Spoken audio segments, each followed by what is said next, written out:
Hello and welcome back to my channel, FIC Fantasy.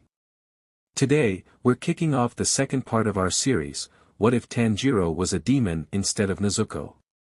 The author of this story is RubyLarkspur21 from AO3. Now, let's dive into the fanfic. Nezuko had just finished her sword swings when the door to the courtyard opened to Kyojuro and an unfamiliar girl behind him. The girl had bright pink hair that faded to green at the tips, tied into 3 braids that went down to her waist, so she wouldn't be easy to miss. The girl's bright green eyes found Nezuko, and she immediately lit up. Who's this?" she gasped, running up to Nezuko with a bright smile. "Kamado Nezuko, my other Tsuguko." Kyojuro answered as he approached the two. "Nezuko, this is Kanroji Mitsuri. I'm taking her in to train alongside you. Pleasure to meet you," Nezuko said with a bow, jumping slightly when Kanroji began squealing. "It's wonderful to meet you too," Kanroji squeaked, whipping around to Kyojuro. Nezuko narrowly dodged her braids as they swung around with her spin. "I'll do my best in training, and help where I can." "Same here," Nezuko agreed with a smile. "Yeah. I'm sure it won't hurt to have another woman helping you train," Kanroji replied. "Do not go too hard on her, Kanroji. You must not forget to keep your strength in mind." Kyojuro spoke up, his statement getting a confused stare from Nezuko. Kanroji seemed quite petite, so she wondered what their shared mentor meant by the older girl keeping her strength in mind. Luckily, Kanroji decided to fill in the blanks Nezuko was drawing. "I have a special muscle constitution," Mitsuri told the younger girl. "My muscles are 8 times denser than the average human of my size. So I'm way stronger than I look. It also means I have to eat a lot of food." "Wow!" Nezuko gasped.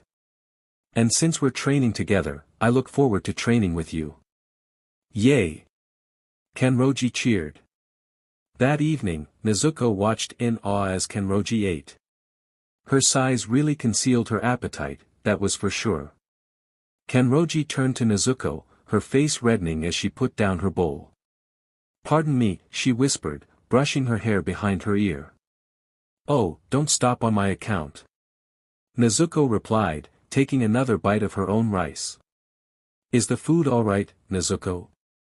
Shinjuro asked, getting the girl's attention. "You've barely eaten. Do you not like it?" Nezuko looked down at her place setting, and the scarce amount of food she had in front of her. She turned back to Shinjuro. "No, it's wonderful," she exclaimed, waving her hand holding her chopsticks. "You did a wonderful job, Shinjuro. I'm just not really hungry." As if waiting to dispute her statement, her stomach growled loudly. "It's not a big deal, really. I do love what you've made, I just..." Nezuko trailed off, her face heating up a little. The Rengoku family and Kanroji were clearly well off, leaving her unsure of how exactly to explain her own financial situation that led to her habit. "If you're hungry, you should eat," Kanroji spoke up. "Trust me. I was starving myself not too long ago because my appetite can scare people.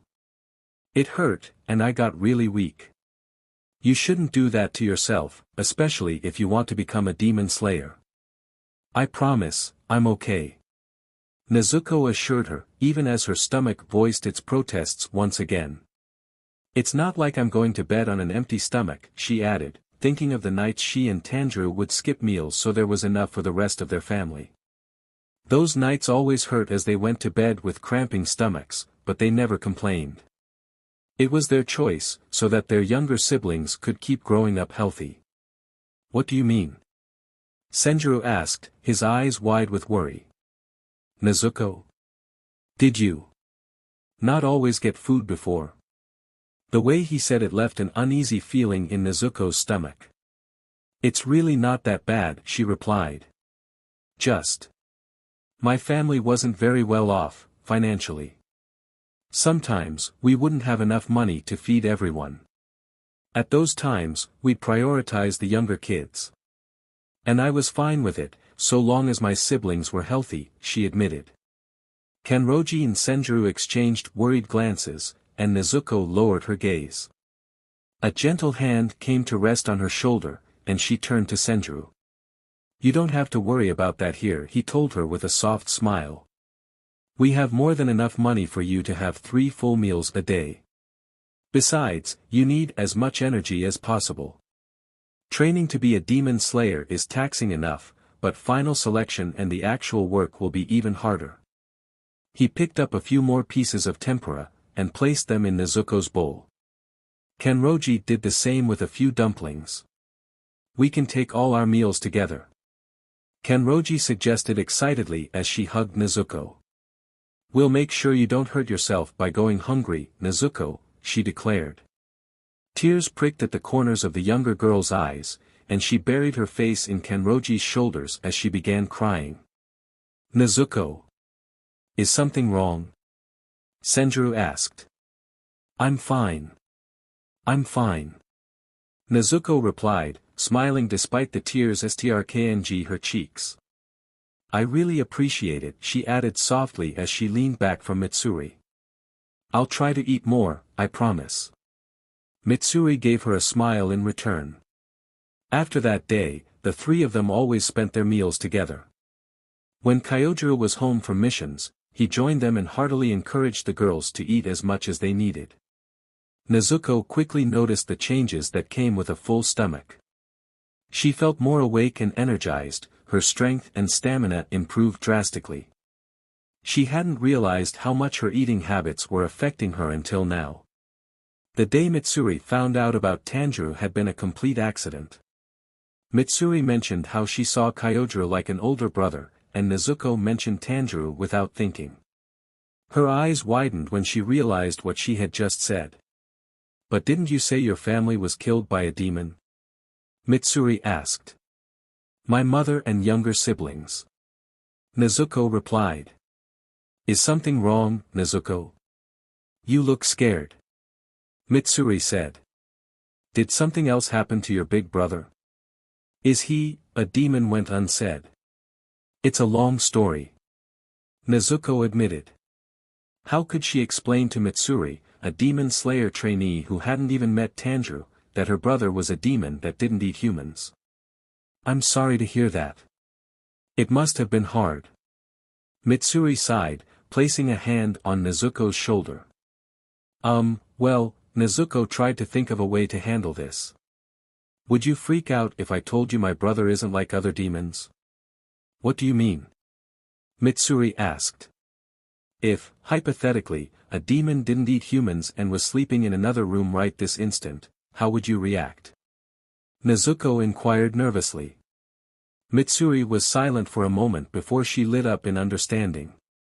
If Rengoku is letting a demon live here, then he must have a good reason, she replied. Could I meet him? And maybe hear a bit more about him, she requested.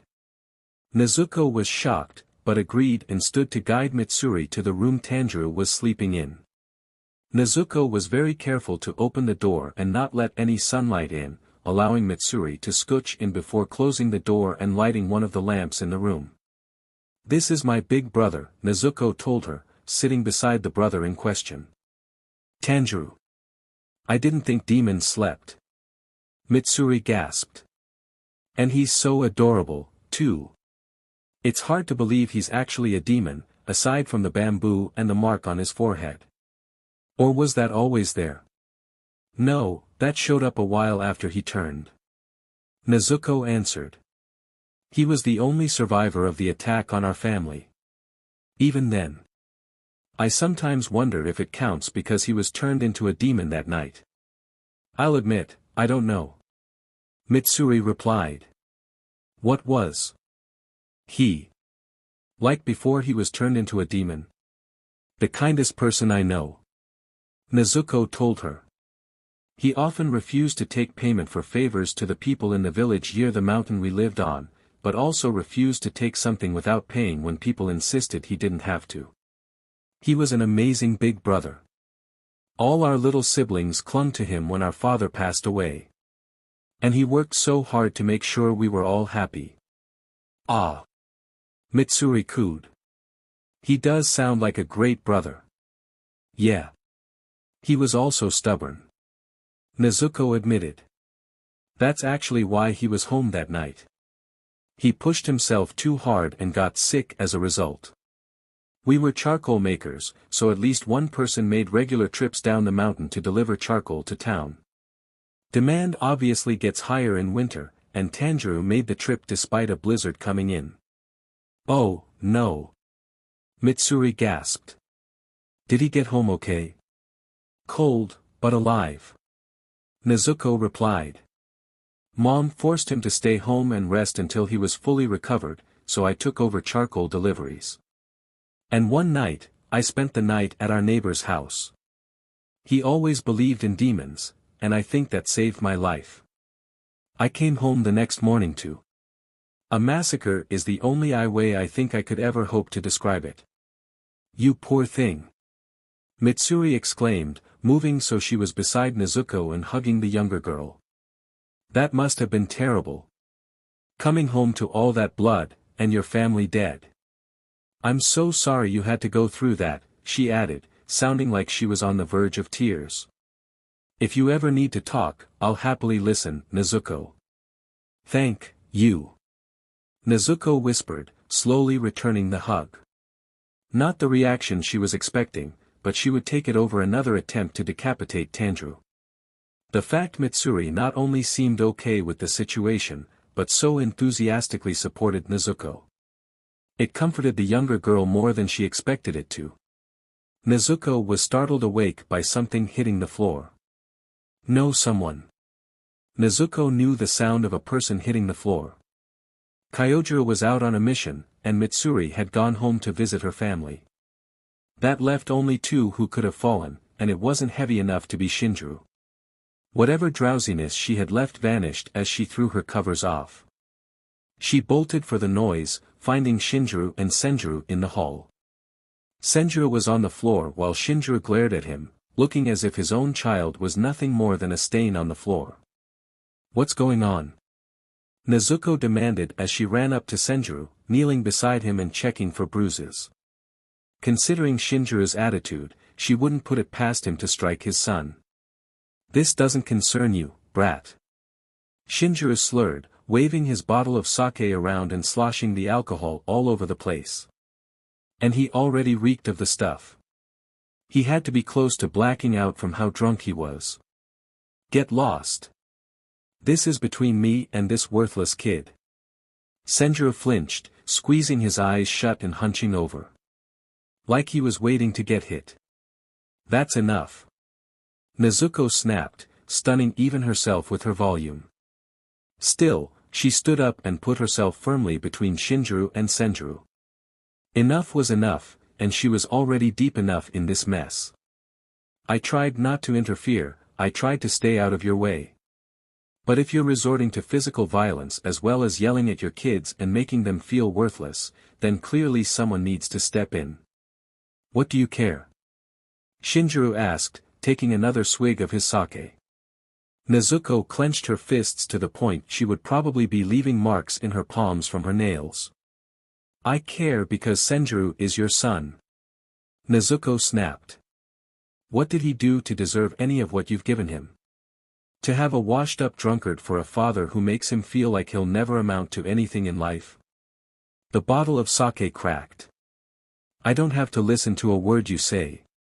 You don't have any authority to tell me how to parent my kids. Shinjuro yelled. Then why don't you act like you know how to? Nezuko retorted. If looks could kill, she didn't doubt both she and Shinjuro would have incinerated each other on the spot. I'm just trying to make him see the truth before he tries becoming a demon slayer and gets himself killed. Shinjuro replied. Everyone is either born with or without talent, and you can tell from the day they're born. Kyojiro and Senjuro are among the talentless, so they'll just end up dying. And it's Senjuro's fault his mom's gone. How dare you? Nezuko exclaimed incredulously. He's a child. He doesn't deserve to be blamed for whatever happened to your wife. Why would you blame him for something like that?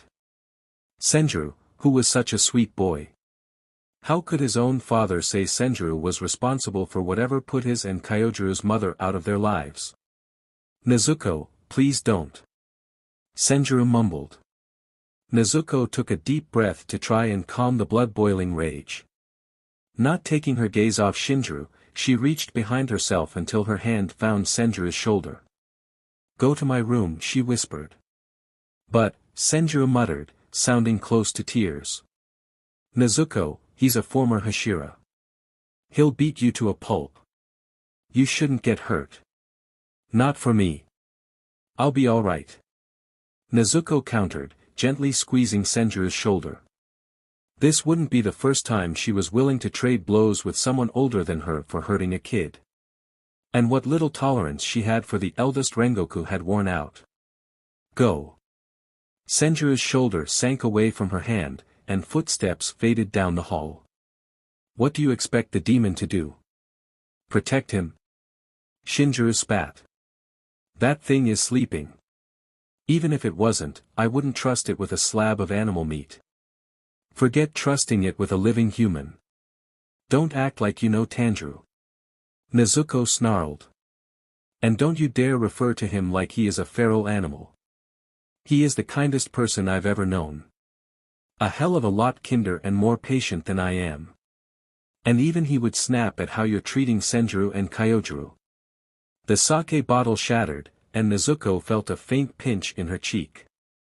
She ducked as a fist flew towards her, only for a near bone-breaking grip to circle her arm. You don't get to lecture me about this, brat. Shinjuro yelled before decking Nezuko in the face. She cried out as the fist came in contact with her nose, blood spraying out. She grit her teeth, swinging forward. Shinjuro's eyes widened. His shock quickly gave way to seething rage as his grip tightened to the point any more pressure would break Nezuko's arm. Where did you get that? He demanded. The pinch was in Nezuko's ear. Shinjuro reached for the earring dangling from her ear, and Nezuko panicked. She did the only thing she could think of, biting into Shinjuro's hand with all the force she could muster. You little. Don't you dare touch that earring. Nezuko spat, glaring murderously at the man.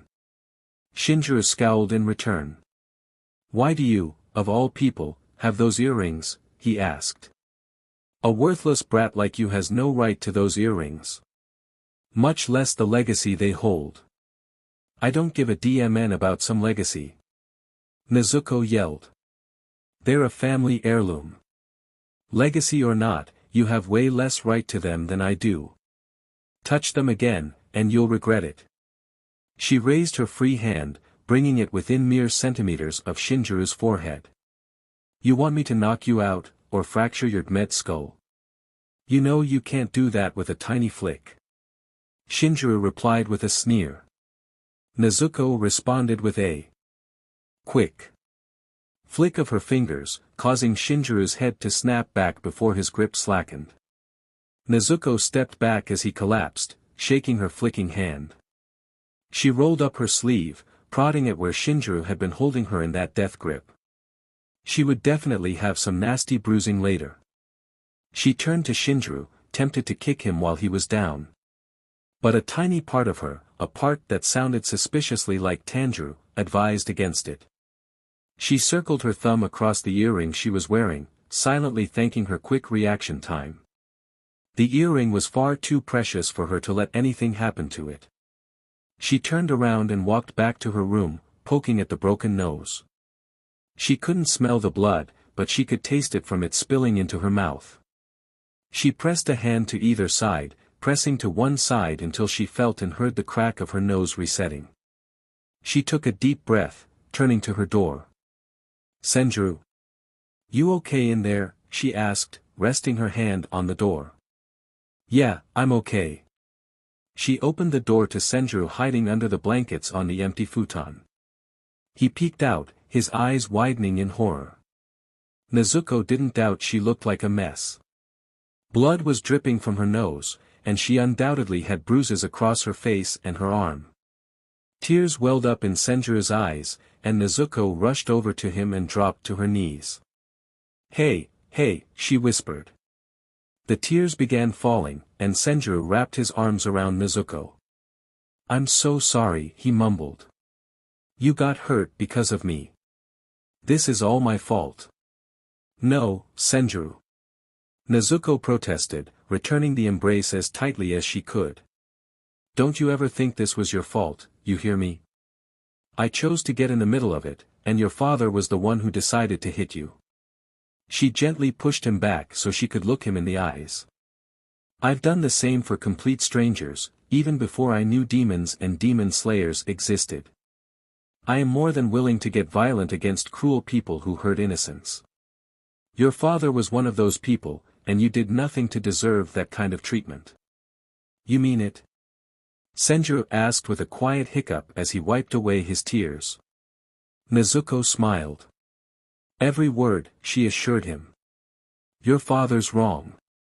You aren't worthless. You just have a different set of talents than him or your brother. Same with me and Tanjiro. Really? Nezuko hugged Senjuro again. Do you want to go back to your room, or would you rather stay here? Could I stay here? Please. Senjuro requested. That's why I asked.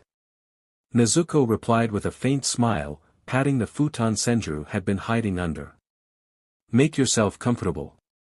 I'll share with Tanjiro, she added as she stood up to get settled. She turned to Senjuro to see he was tense, probably still shaken up by what happened. Lullaby? Sorry. Senjuro turned to her. Would you like me to sing a lullaby? Nezuko clarified. I know it's kind of a little kid's thing. But whenever my siblings and I couldn't sleep, our parents would sing us a lullaby to soothe us. Senjuro was silent for a moment. I don't know if my mother ever sang lullabies, he admitted. She passed from illness when I was a baby, and I don't remember father ever doing anything like that either. I'm sorry to hear that. Nezuko replied. My father died because of illness, too. The two sat in silence for another moment. What was your father like? Senjuro asked. Nothing like Shinjuro. Nezuko admitted, smiling solemnly at the memories. She turned her gaze back to Senjuro to see his focus was entirely on her. I don't want you to feel any worse, she told him, only able to assume Senjuro was curious about her father. Maybe another time, she offered. Senjuro nodded, rolling over. And? To answer your question. I wouldn't mind, he mumbled. Nezuko smiled, softly singing the words to the familiar lullaby she had heard so many times. She and Senjuro were both sound asleep before she finished the melody. Is there a reason you clearly had a broken nose? Nezuko turned to Kyojuro, finding him in the doorway. So he was back from his mission. At the mention of her nose, she scrunched it. Dried blood flaked off her face. I forgot to clean it up, she sighed. That would be a pain to deal with, now that it was dry. Your old man punched me in the face.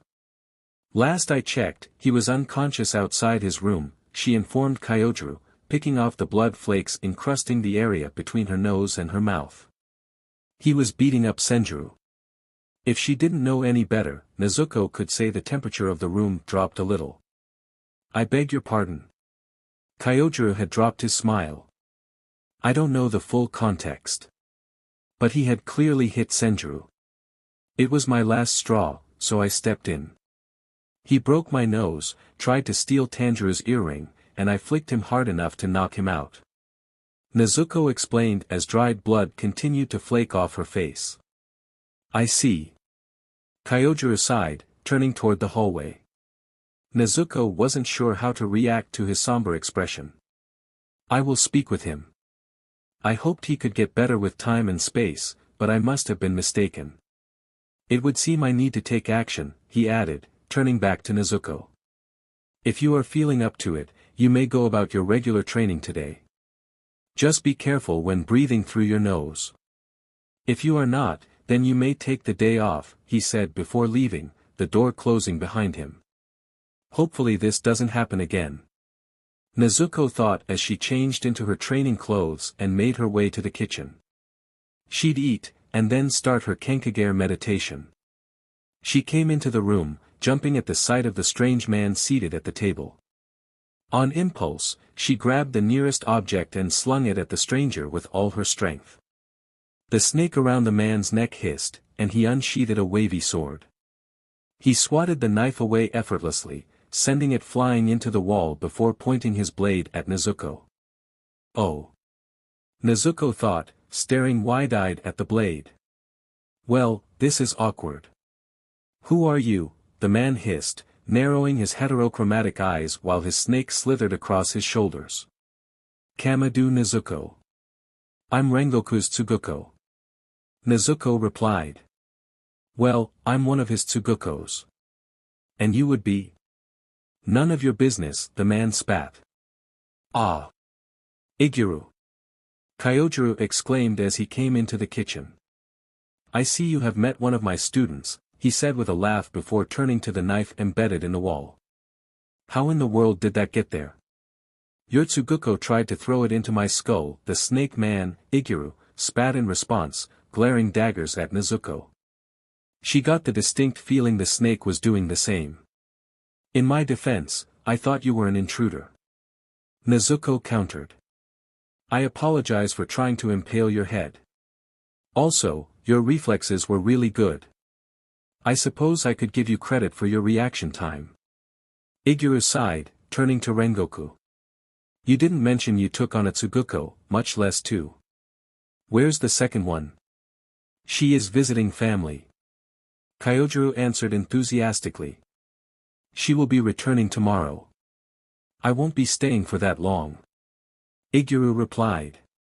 Of course, old friend. Kyojiro laughed in response. Well, I think I'll get some breakfast on the go. Nezuko told the two before turning to get some hot water started. Iguru. Any requests or preferences? She asked, turning to the man in question. Whatever, he mumbled. Fish, rice, and miso, it is. Nezuko whispered, gathering the ingredients. She also found some spare charcoal, and smiled as she recalled a trick her father taught her. Hello, Iguru. Everyone turned to Shinjuro as he entered the room, though Nezuko quickly resumed her work on breakfast. She tuned out the conversation behind her, setting up pots for the tea, rice, and miso. Sorry. Shinjuro muttered as he came up beside Nezuko. I don't mind making breakfast, she whispered to him with a reassuring smile as she cut up the tofu and nori. And don't apologize for last night, she added, checking the water. Where's Shinjuro? Iguru asked. Drunken himself into another stupor. No, actually. Kyojiro replied. He is concussed as well as hungover, and is recovering in his room. The bump was quite impressive. What the hell did he fall on that caused such a serious concussion? My bad side. Nezuko piped up. That concussion is from a forehead flick.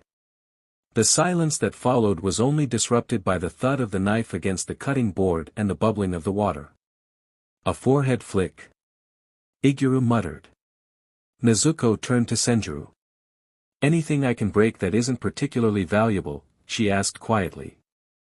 Shinjuro wordlessly passed her a cup.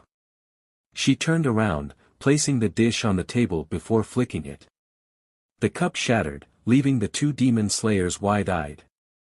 That's what I used on Shinjuro, she informed them before turning back to cooking. What's with the charcoal? Shinjuro asked, holding up the block. Nezuko took the charcoal, tossing it into the rice pot. Did she just throw a piece of charcoal into the rice? Iguru inquired, sounding concerned. Is that safe? With the right charcoal? Nezuko replied. And as someone whose family sold the stuff for a living, I know what's good to use. It'll make the rice fluffier than just straight water. I learned that trick from my dad, she explained before grabbing a pan for the fish. Once again, she tuned out the conversation behind her, focusing on the food. For now, she could forget about the debacle last night, and she was fine with that. Nezuko? The girl in question turned to her mentor at the sound of his voice. Yes, she replied, adjusting her hold on a miniaturized Tanjiro while Kyojuro approached her with a curious expression. She was actually surprised Tanjiro had shrunken down into his toddler size when she picked him up. It gave her hope that he would wake up soon, even if he remained sound asleep at the moment. Is there a reason you brought Tanjiro out? He asked. Nezuko adjusted Tanjiro's haori around him, not quite able to suppress a smile as Tanjiro nuzzled against her with a content hum. It's New Year's Eve. Nezuko answered, turning her attention back to her mentor. My family has a ceremonial dance that's performed every New Year's Eve, and I didn't want Tanjiro to miss out.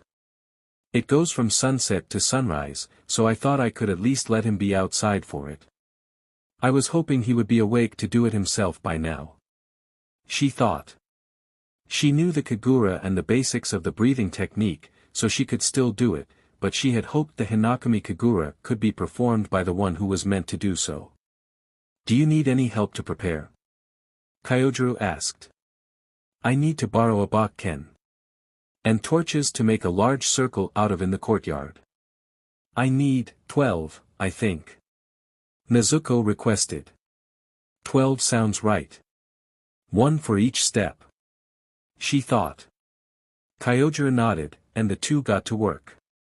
Nezuko set Tanjiro down on the engawa, making sure he was covered by his haori, then helped her mentor set up the torches in a circle large enough for her to dance in. Fortunately, the courtyard was more than big enough to make a circle the same size as what Nezuko remembered being used when her father performed the Kagura. Shinjuro emerged from the house a little while later with snacks and water, which was very appreciated, and Mitsuri came over with even more treats in the evening. Nezuko didn't miss the bag being set aside, nor did she miss Mitsuri's wink in her direction. So, what's all this? Mitsuri asked once Kyojuro and Nezuko finished setting up the torches. We're setting up for Nezuko to perform a ceremonial dance from her family. Kyojuro declared. I start at sunset, so I'll have some food before changing into the ceremonial clothing. Nezuko added. I brought it along when we left. It's in the basket. Well, then. Let's dig in. Mitsuri giggled as she grabbed the bag she had set aside. Nezuko, this is for you. I know I'm a little late, but happy birthday. She handed it to Nezuko, urging the younger girl to open it. Nezuko did so, and was shocked to see the bag was full of konpito. You said it was your favorite, so I got a bag for you to have to yourself. How did you afford this much? Nezuko gasped. She was pretty sure she'd never gotten this much konpito in her life, even if she combined every time she got some. It was usually a birthday treat, or a treat for when her family could afford to spend a little more money. Even then, it was never more than a small bag that fit into her palm. I have my ways. Mitsuri replied. I hope you like it. Thank you, Mitsuri.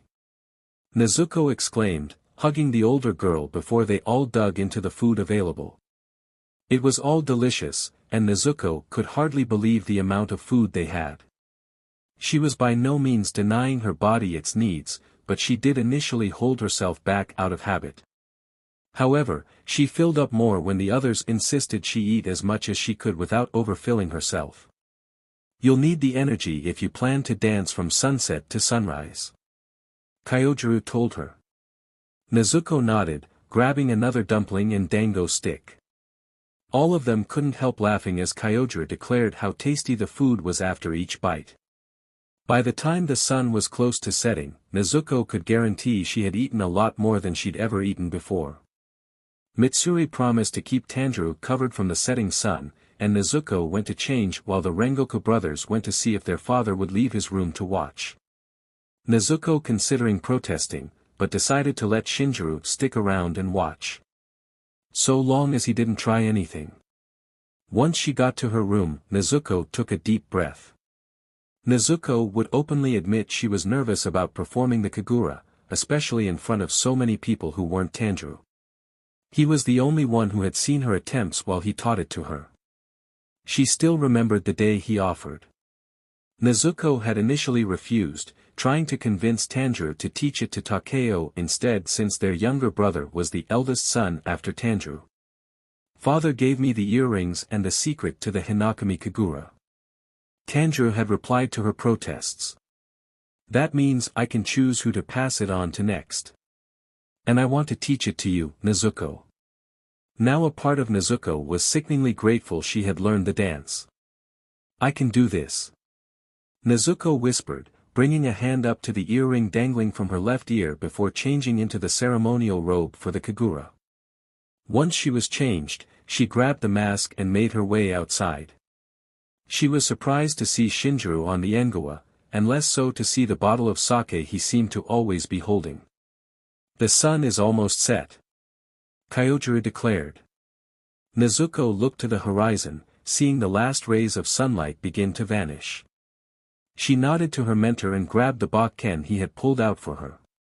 After tying on the face covering, she made her way to the circle and lit the torches. Once she was in the middle of the torch circle, she got into the starting position for the Hinokami Kagura. She took a deep breath, tilting her head so she was facing the sky. Forgive me, Hinokami, she whispered. The one meant to perform your Kagura is not able to. I hope that he will, one day, like he's supposed to. But until then, I hope my offering will suffice.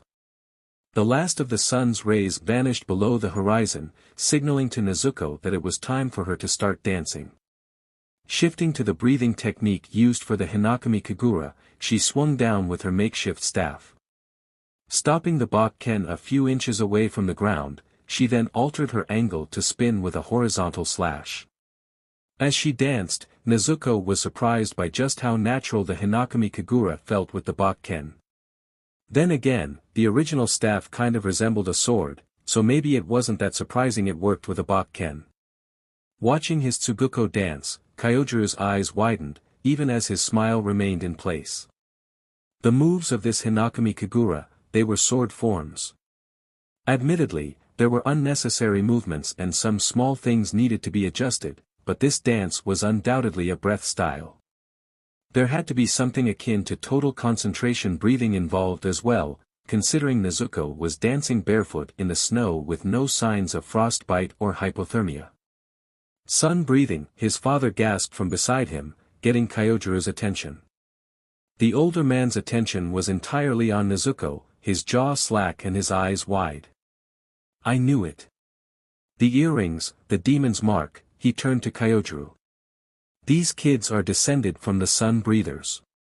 He turned back to Nezuko, muttering something Kyojuro couldn't quite catch. Most likely due to his minor hearing loss from that one mission. It seems to me that even they didn't know. Kyojuro pointed out. We can ask once Nezuko is done, if she knows of any demon slayers in her lineage. Or perhaps where her family learned this Hinokami Kagura. His father nodded, and the two turned their attention back to Nezuko.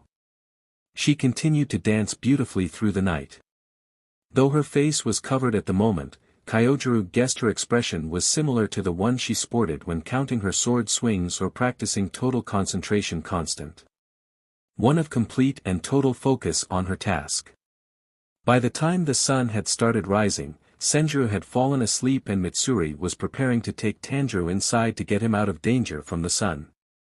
Meanwhile, Kyojuro and his father were still awake and watching Nezuko finish the last rotation of the dance. With the two combo perpendicular slashes of the 12th move, the Hinokami Kagura was completed. Kyojuro stood up, running to his Tsuguko when he realized she was trembling to the point she may fall over at any second. Nezuko! Kyojuro exclaimed, catching the girl just as her knees buckled. I'm okay, she whispered. This happens a lot to first-timers.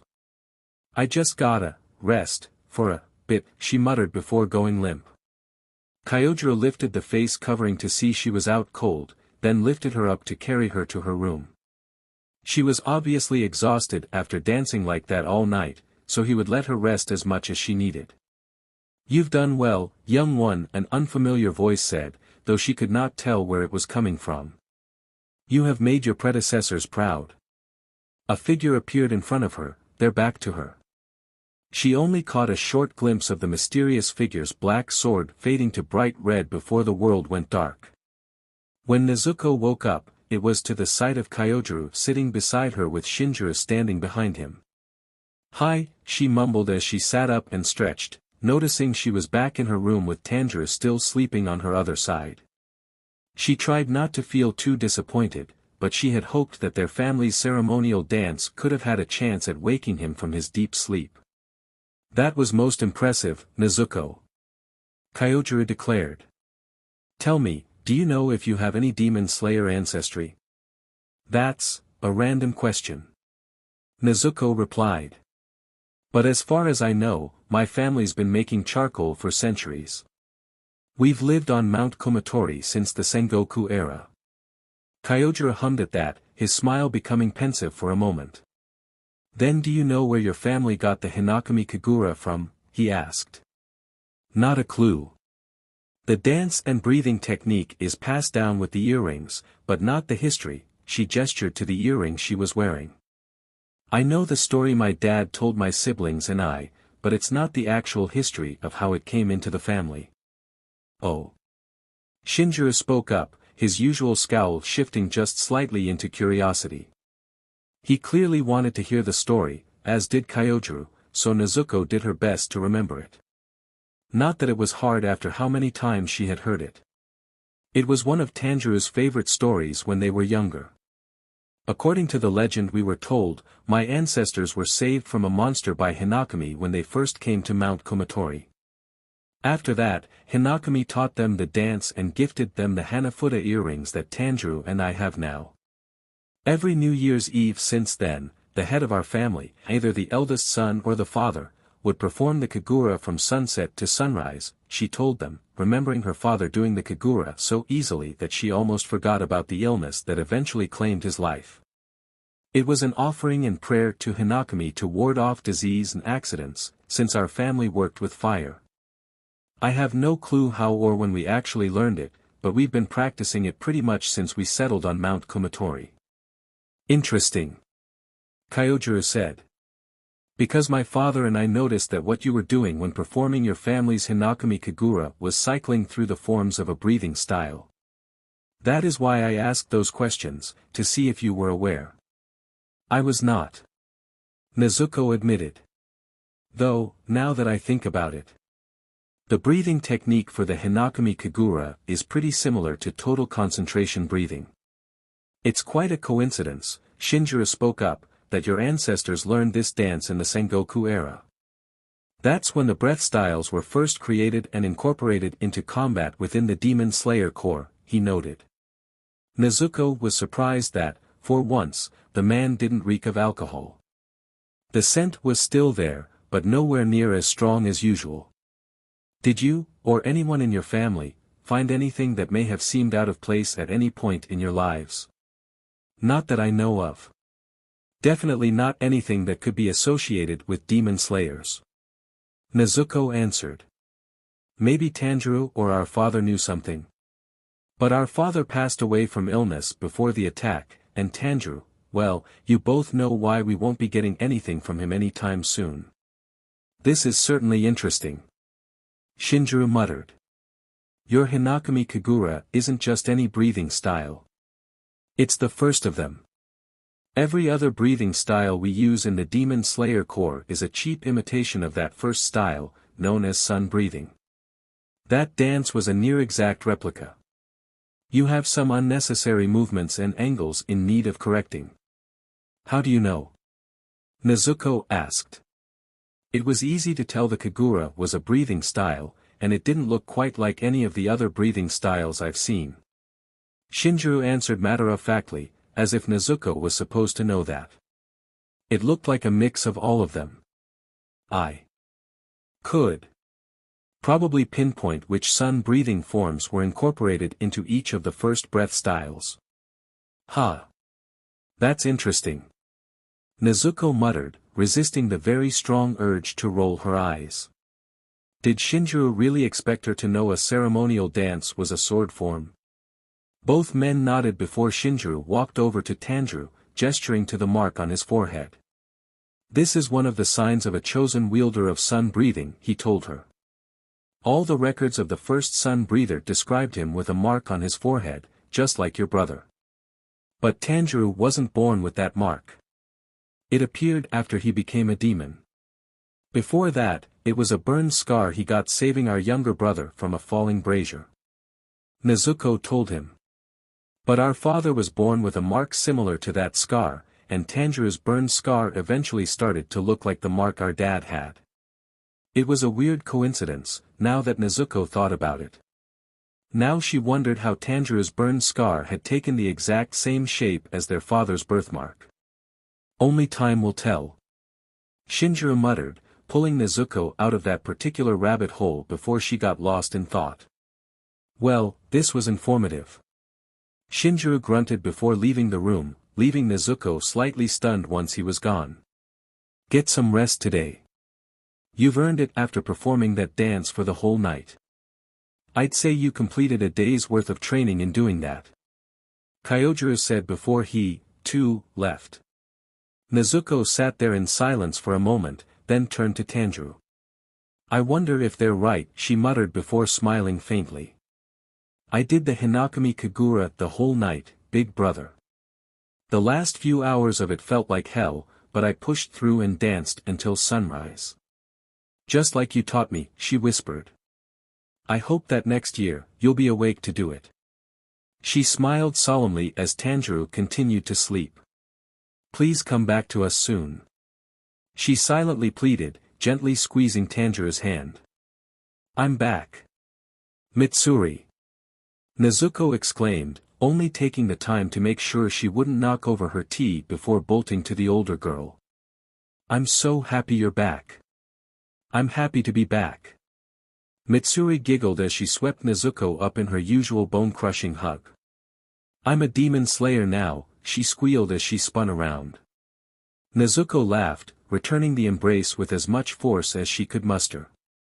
Hey, Senjuro. Mitsuri called out with an excited wave. Hello, Kanroji. Senjuro replied with a smile. Once he was within arm's reach, Mitsuri pulled him in for a hug, too. The trio stayed in the embrace for a moment until Mitsuri put down Nezuko and Senjuro. How's Tanjiro doing? She asked. Nezuko's shoulders drooped slightly before Mitsuri grabbed her hand. We'll be right back, Senjuro, she declared before the two girls made their way through the halls of the Rengoku estate. When they arrived, Nezuko tried not to let her disappointment show too clearly at the sight of her still sleeping brother. I know he's not going to die. He's too stubborn to give up, and I know that. Nezuko sighed. I'm just not used to him sleeping for so long, and it scared me that he wasn't waking up. She didn't say it, but she couldn't deny how paranoid she had been.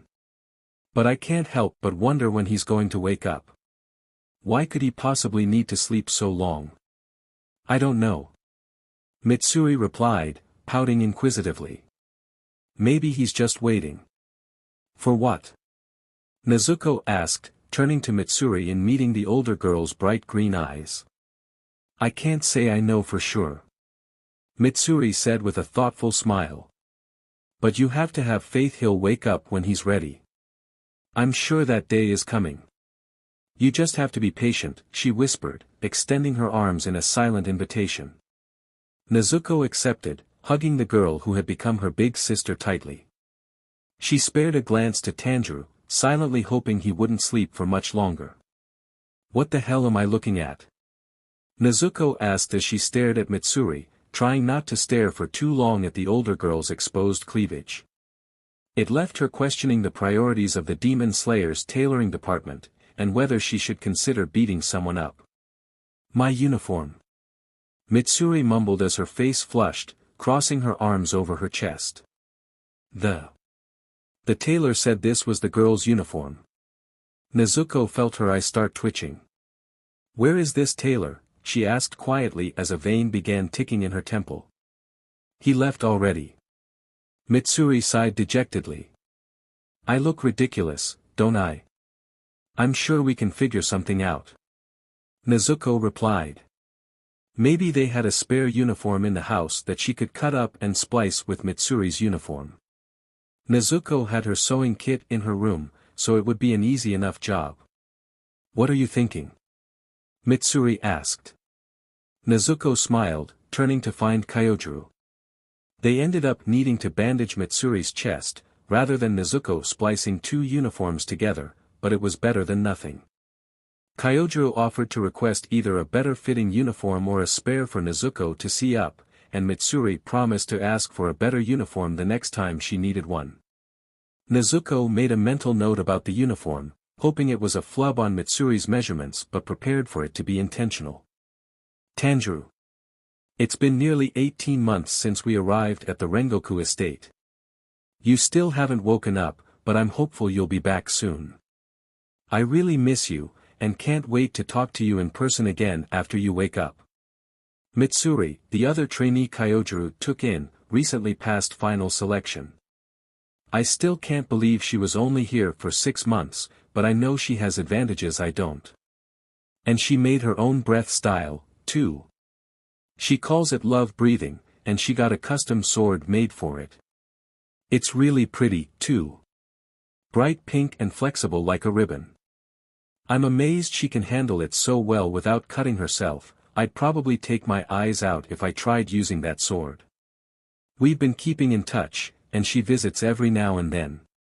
She seems to really like you, and definitely thinks you're adorable. She always includes you in her goodbyes when she leaves the Rengoku estate.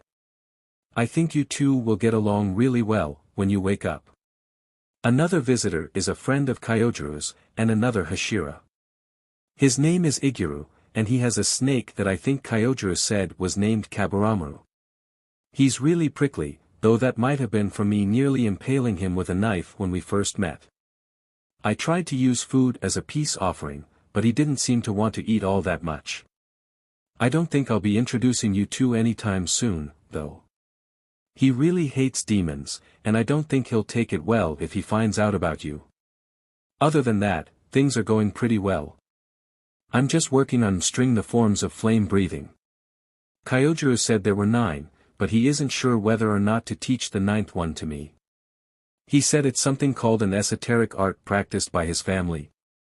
Either way, I'm working hard to go to final selection as soon as I can. See you soon, big brother. Hopefully. Nezuko. 3rd form. Blazing Universe. Nezuko yelled as she swung her sword down, watching the flames trail behind her blade. That wasn't quite right. She muttered. She was practicing on her own, and it was proving a challenge to perform the flame-breathing forms without guidance. But Kyojuro and Mitsuri were on missions, Shinjuro was at school, and Nezuko wasn't desperate enough to try asking Shinjuro for pointers. Alright. Let's try this again. Nezuko muttered, raising her sword again. If I go over the motions slowly, maybe I can figure out what I'm doing wrong. She thought, slowly bringing her sword down. Duck. A pinch Nezuko was all too familiar with came from her temple, and Nezuko dropped to the ground. She heard the familiar sound of a blade flying through the air, and heaved a sigh of relief that she dodged. She turned to her right to see a knife embedded in the ground, then whipped around to her left to see Shinjuro seated on the engawa. Are you trying to kill me? Nezuko exclaimed incredulously, pointing her sword at the knife. If she had been any slower, it would have gone right into her skull. And she didn't get a rock-hard head from her mother, so her head would be a knife holder before the knife broke. Even when she did have to dodge and deflect knives from Kyojuro, they never got thrown anywhere near vital points or her head. That was saved for the rocks. If I didn't think you would dodge, I wouldn't have thrown a potentially lethal weapon at you. Shinjuro deadpanned. You seemed pretty focused on your forms, but you dodged that effortlessly. Not many trainees can do that, so they usually get rocks to the head. So you came out here to see my reflexes?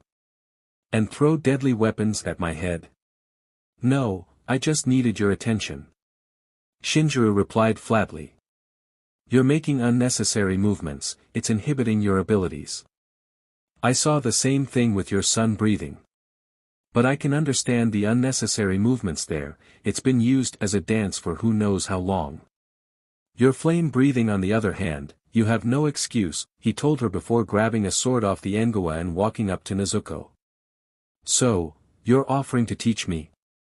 Nezuko guessed. At least while Kyojuru isn't here. Shinjuro answered. He's still your mentor, as the current Flame Hashira. But as a former Flame Hashira, I can teach you in his absence. Why? Nezuko asked, her brow raising. When I got here, you seemed to hate me for existing. If this is about the Hinokami Kagura. Sun breathing.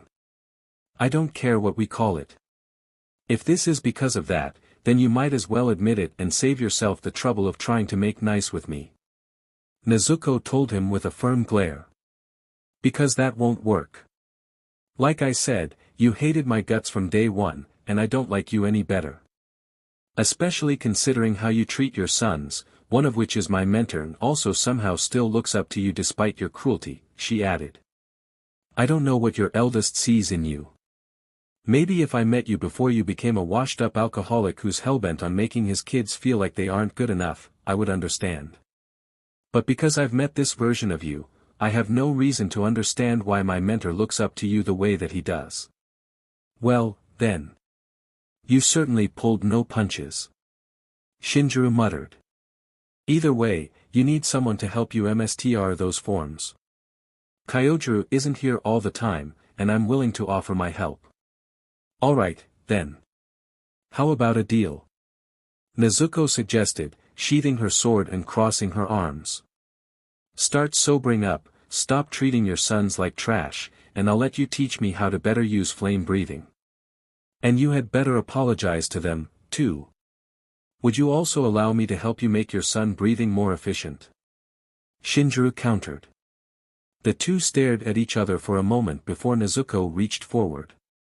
Deal, she replied as the two shook hands. This wasn't the same amicable mentorship as it would be with Kyojuru. Far from it, really. But if Shinjuro could prove he was better than the drunkard Nezuko knew his as, she would tentatively accept his help.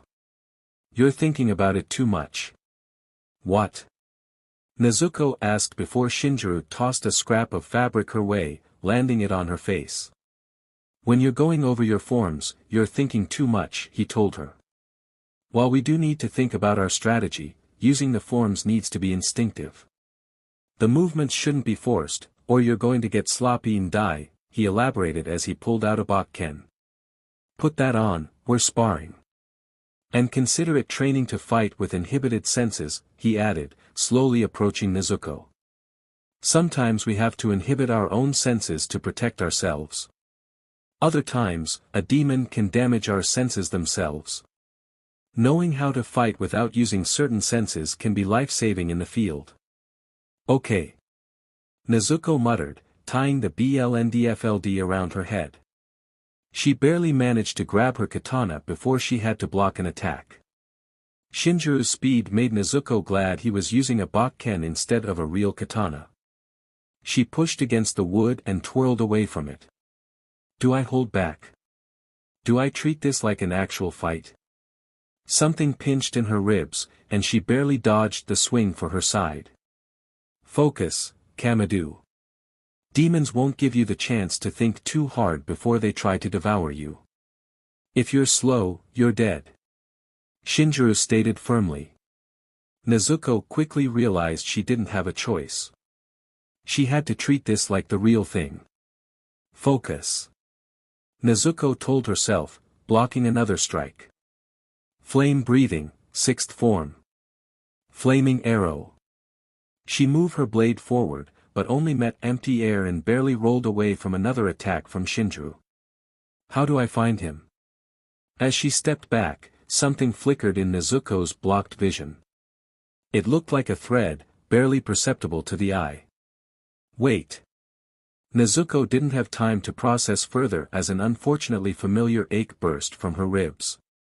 Is there a reason you stalled? Shinjuro asked while Nezuko untied the blndfld. I saw something. Nezuko answered, rubbing her aching ribs. They were going to be bruised later, for sure. It was only for a second, but I could have sworn I saw a thread of some sort. A thread? Shinjuro didn't seem doubtful, so Nezuko guessed it wasn't entirely out of the ordinary. Yeah. A shiny, white thread. I don't know where it led, I couldn't follow it before you smacked me with the bakken. Nezuko told him. Shinjuro's face scrunched up for a moment before he must have figured out something. An opening thread. I know someone who can do that. He has an enhanced sense of smell, so I never understood what he meant when he talked about smelling an opening, he explained. But I don't have a strong sense of smell. Nezuko countered. But you have something else. Shinjuro pointed out. Something that helps you dodge attacks, even when you're focused on something else. Before the attack on your family, do you recall anything similar? I've been able to know what was going to happen before it actually happened. Nezuko replied, explaining her instincts to the former flame Hashira. How she could sense things before they happened, anywhere between an hour to less than a second prior. It was usually the latter, if she was lucky enough to get a warning at all. But they aren't reliable, she admitted once she finished her explanation. They just let me know about things at random. I can't do anything with them on command. It sounds like these instincts are what give you access to the opening thread. Shinjuro muttered once Nezuko was done. We should work on honing those in, making them more reliable. That opening thread could mean the difference between life and death. Some great Hashira have had that ability over the years. Over the next 6 months, Nezuko regularly sparred with a blndfld on. Occasionally, she would also wear earplugs. The goal was simple, get her instincts to go off on command instead of at random, and figure out the opening thread. The training doubled as honing her other senses in case one or more of her senses were out of commission, but the main purpose was now the opening thread. It usually resulted in Nezuko on the ground sporting a new bruise, or 5, but she was definitely improving. She made sure to spar with all 3 members of the Rengoku family, as well as Mitsuri. And then, in a move that shouldn't have surprised Nezuko as much as it did, Shinjuro brought out the fire. He lit a ring of fire around the courtyard before tossing Nezuko the blndfld and earplugs. If you burn yourself or your clothes, you lose. And that means 2,000 sword swings and 100 push-ups over hot coals. Shinjuro told her as he grabbed his bakken. Nezuko nodded as she plugged her ears, keeping her focus on Shinjuro. She tied the blndfld around her head, feeling a pinch in her right leg as soon as the knot was done. I can do this. Nezuko thought. She twisted to the left, unsheathing her sword in the process. A pinch in her ribs led to her blocking a strike. Come on, Nezuko. Focus. Focus your instincts, find that opening. She told herself as she ducked under a strike for her shoulder. Warmth tickled her leg, and she jumped with all her strength. She stumbled a little on the landing, and turned where she was pretty sure Shinjuro was. The shiny white line flickered in the darkness of her vision, and Nezuko followed it. She skidded to a halt, turning to jump again. Then she smelled burning cloth. She lifted the blndfld to see a small flame on the hem of her breathes. Damn it. She really needed to be more aware of her clothes. She patted out the fire, removing the blndfld and earplugs once she was sure the flames were gone. She turned to Shinjuro. I'm on it, she sighed, raising her sword. Hours later, Kyojuro came into the courtyard. Nezuko didn't notice him for a few minutes as she desperately fought to keep her arms under her for the last few push-ups. I take it you did not succeed in today's practice test, he declared. Nezuko turned to him with a deadpan stare before going into another push-up, silently begging for Hinokami to have mercy on her. Once she finished the last push-up, she flopped onto her side. Kyojuro approached her with what she hoped was water, which he offered to her. It is impressive you've gone this long. Aside from Kenroji, you're the only Tsuguko I have taken who has not run away from the intensity of this training. What can I say? Nezuko replied before taking a healthy gulp of water. I'm stubborn. And even if I wasn't, I can't afford to give up. Tanjiro is counting on me. She added silently, wiping the water droplets off her chin. Still. It is impressive. Kyojuro chuckled before helping Nezuko to her feet. Dinner is ready. After what you just did, I do not doubt you need to energy. Nezuko was more than happy to agree, and the two went inside. What if I treated it like a dance? Nezuko wondered aloud, examining the blade in her hands. Flame breathing? Senjuro inquired as he entered the room with two trays. One with tea and water, the other with food. He put the two trays down, sitting beside Nezuko with a curious stare. Yeah. I mean, someone obviously translated sun breathing into a dance. Nezuko replied with a shrug, sheathing the sword and grabbing a cup. Who's to say the same can't be done for other breath styles? Senjuro turned to the courtyard, his expression pensive. It's certainly unconventional, he answered, grabbing his own cup. But if you think it'll work, I guess it's worth a try. I hope it does. Nezuko sighed. I've been practicing with Hinokami Kagura. I can only use one move at a time as an actual sword fighting style, or else I'm worried I'm gonna pass out or collapse. And I thought the ceremonial dance was hard, she told him, waving her free hand a little for emphasis. If I can figure out flame breathing, then I can at least use multiple moves before my stamina runs out. I can kinda understand why the Sengoku-era slayers made their own breath styles from sun breathing.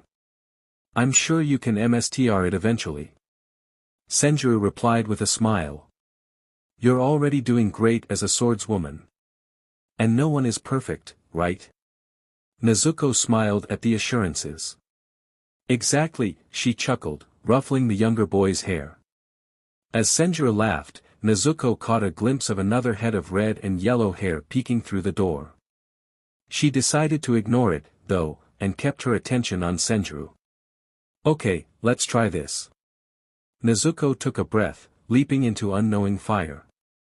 With another breath, she sucked seamlessly into rising scorching Sunday.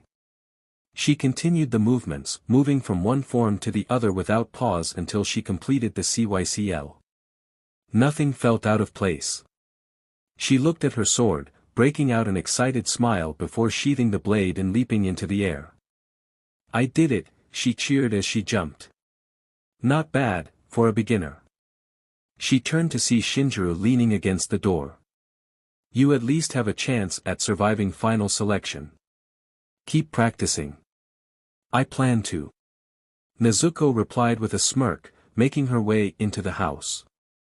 But for now, I'm looking to celebrate. She still had lots of Kanpito left from New Year's, after all. She grabbed the bag out of her room, settling down on the engawa. I heard the cheering. Senjuro spoke up. Did you figure out how to perfect your flame-breathing forms? He asked, sitting beside Nezuko. I think so, she answered with a smile, offering some Kanpito to Senjuro. He took a couple pieces with a solemn smile. That's good to hear.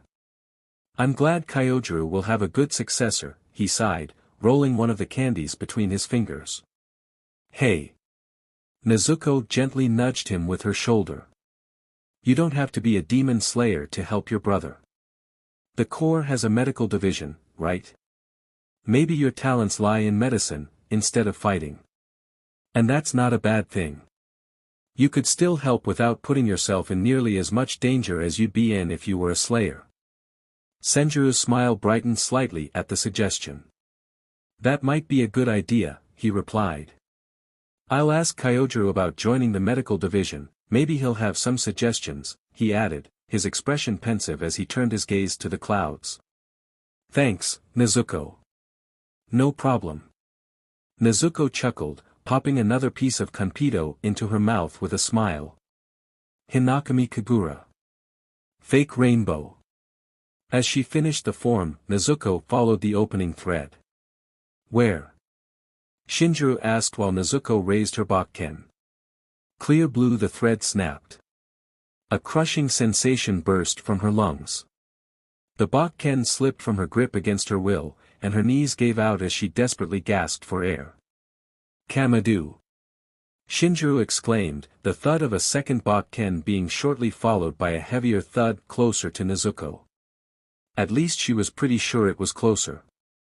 Her ears were ringing too much for her to really tell. Focus your breathing. Find what caused you to collapse. Concentrate on that, and push your body to heal. Nezuko followed the instructions given to her, feeling the ache lessen little by little. Father? What happened? Kyojiro. I'm not entirely sure. Shinjuro replied. A hand came to rest on Nezuko's back. I just instructed her on recovery breathing. We were fine, but then she collapsed. Hi. Hinokami Kagura. Nezuko gasped. I used it, as a combat style. It hurts. Did you switch from flame breathing to sun breathing? Shinjuro asked while the hand Nezuko assumed was Kyojiro's began rubbing circles in her back. Nezuko nodded, still in too much pain to do much else, especially after speaking. That is probably the problem. Suching breath styles like that will put a massive strain on the human body. That is why our swordsmen have one form they use unless absolutely necessary. Kyojiro noted. Many of our breath styles in the core have been specifically created because others will not work for the user. That is why Kanroji created love breathing from flame. It's why the other breath styles exist. Sun breathing was too strenuous on pretty much anyone who practiced it. Shinjuro added. You'll need to be careful. Don't go from flame breathing to sun breathing in the same fight unless there's no other choice. At least until you're more experienced. Understood? Yes, sir. Nezuko mumbled. She turned to Shinjuro to see a ghost of a smile. You did good, though. That afterimage trick was smart, he noted. So that's what that one does. Nezuko chuckled breathlessly. You're ready. Kyojiro said. 2 years of training, 2 years since she learned about the existence of demons and started down the path of a demon slayer. Now, 14 years old, Nezuko bowed before her mentor after he told her she was ready for the final selection. Thank you, she whispered. We will celebrate tonight, then you can start the journey to Mount Fujikasen tomorrow morning. Kyojiro replied. You did an excellent job, Nezuko. I have no doubt you will pass the final selection and return to us safely. I won't let you down. Nezuko declared. The two came into the dining room to see Senjuro, Shinjuro, and Mitsuri all gathered around the table, which was covered in food. Knowing the two Hashira's appetites, there was a very low likelihood there would be leftovers. Don't be afraid to eat as much as you want. Mitsuri declared as Nezuko sat next to the recently appointed love Hashira. You'll need as much energy as you can get for the final selection, so dig in. After everyone retired for the night, Nezuko curled up beside Tanjiro. I'm going to Mount Fujikasen tomorrow, she said quietly. A part of her wondered if Tanjiro heard her, even while he still slept. I promise, I'm going to do my best there. I'm going to come back. And then I can finally start looking for a cure, she added, finding Tanjiro's hand under the blanket and gently squeezing it. I'm not giving up, big brother. I will reverse this, no matter what it takes. You'll be human again, and you'll get to walk in the sun. I'll even let you buy me a new kimono. I know you wanted to, so we can go buy one when I turn you back into a human. She could barely keep her voice down, but she did so. She didn't want to wake everyone else up. Nezuko settled beside Tanjiro, the sound of his heartbeat lulling her to sleep. The next morning, Nezuko waited for a moment before getting out of bed to see if Tanjiro would wake up. To see if he would offer her some form of comfort or encouragement before she left. Not so much as a twitch. I can't stay here forever, waiting for him to wake up. Nezuko thought as she gingerly placed her fingers on the fire mark covering Tanjiro's scar. I'll come back. I promise, she whispered before she stood up and began her preparations for the final selection. There were lots of hugs from Mitsuri and Shinjuro, both of them teary-eyed with their goodbyes. Kyojuro met her at the gate, holding a katana out for her. It was a proper Nichiren sword, rather than the regular katana she had been training with. Nezuko bowed to her mentor before taking the scabbard, sliding it into the waistband of her hakama breathes. I wish you the best of luck, Nezuko. Kyojuro said before sending Nezuko off. She waved to everyone until they were out of sight, then she turned her focus to her trek. Arriving at Mount Fujikasen, Nezuko stared in awe at all the wisteria trees blooming. She had read that the trees were made so that they would bloom year-round, so the demons being kept on the mountain would remain there. The scenery was appealing and calming, and Nezuko continued to marvel at the blooming flowers until she came into a clearing. There were several other people there, all with various expressions ranging from calm to determined to fearful to even a little angry. Most of them looked at least a little scared. Should I find someone to talk to, or maybe team up with? Nezuko thought before her eyes landed on another girl. The girl was dressed in pink hakama over a kimono that was a lighter shade of pink. Her black hair was tied up in a side ponytail with a butterfly clip attached to it. Nezuko approached the girl, who seemed to be the calmest one there. Hello?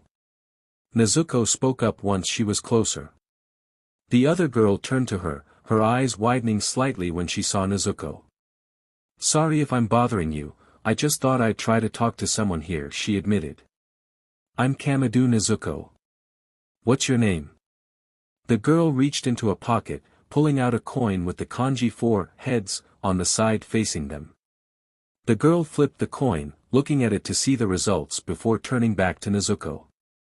A pleasure to meet you, Kamado Nezuko. I am Tsuyuri Kaneo, she answered. It's a pleasure to meet you, too, Tsuyuri Kaneo. Nezuko replied with a smile before focusing on the coin the other girl was still holding. That coin of yours is really interesting. I'm guessing one side says, heads, and the other says, tails. I don't think I've seen a coin with the kanji engraved on it before, she added before noticing the way Tsuyuri was breathing. You're using total concentration constant. Are you a Tsuguko? Nezuko asked. Tsuyuri flipped her coin again, then turned to Nezuko with a serene smile. It was a pleasure meeting you. I wish you the best of luck in the final selection, she said. Farewell. Nezuko knew a cue to leave when she saw it, and turned to walk away from the girl after a quick nod to bid her goodbye. She flipped that coin before replying both times.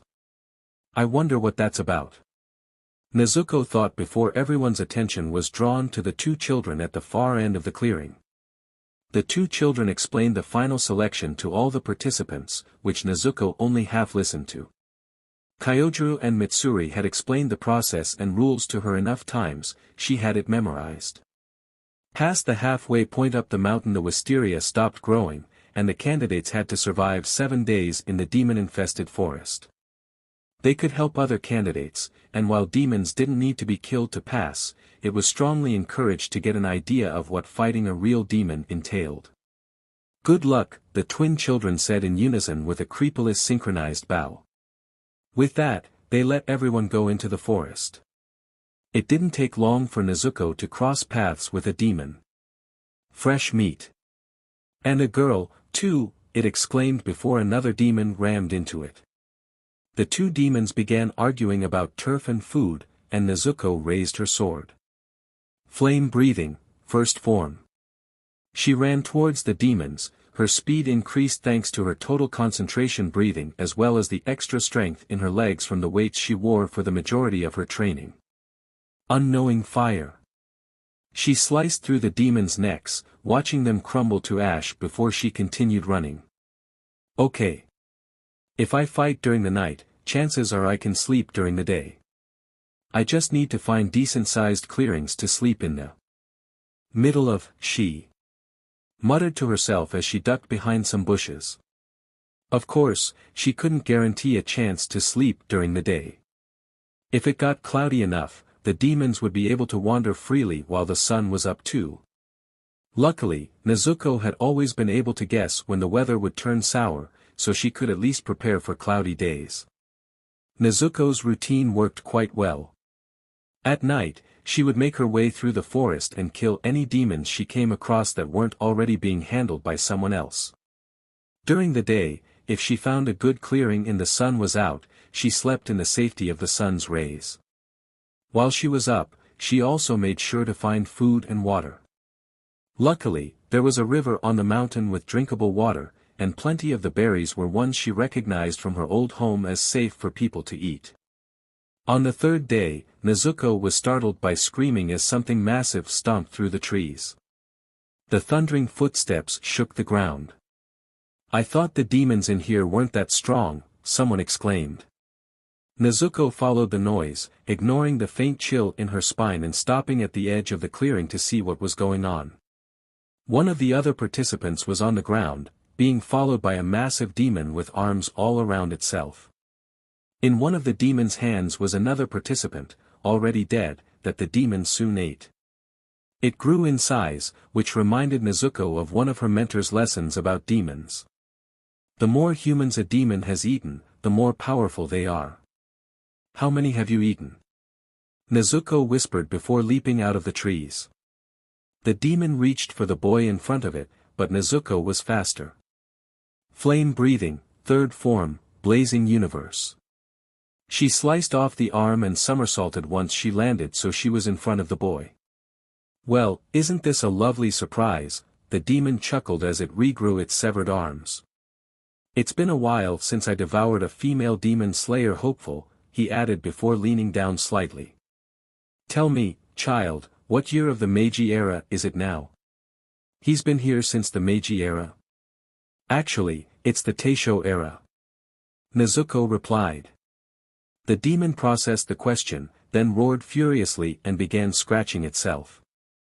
"The era's name has changed again," it yelled as it scratched itself, the wounds closing only to be reopened by its claws. "I'll never forgive him. That Dmed Urokadaki, I'll never forgive him for locking me in this wisteria prison.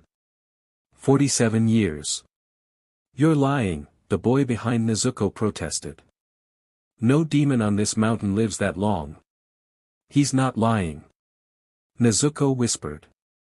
She hadn't felt the twist in her chest that happened when someone lied, so it had to be the truth. 47 years. That puts him here in the Edo PRD. That's a long time to be trapped here.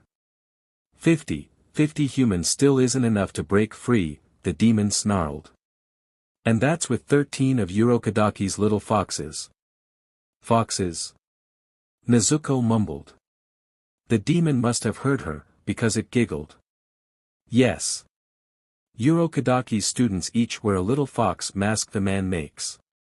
I can tell they're made the same way as his Tengu mask," he explained. "That's how I know the best ones to eat. It's like he marked them for death, himself," he laughed. "But there was one that escaped me. But I still got a little fox that year. 13 children died because of a grudge. 50 kids died just because this demon wants to break free." Nezuko thought, tightening her grip on her blade and taking a breath. "When I get out of here, I'll devour that little fox that escaped. And then I'll have my revenge on Urokadaki," the demon declared. "Not if someone kills you first," Nezuko snapped. "Do you really think that'll be you?" the demon asked. "Don't make me laugh.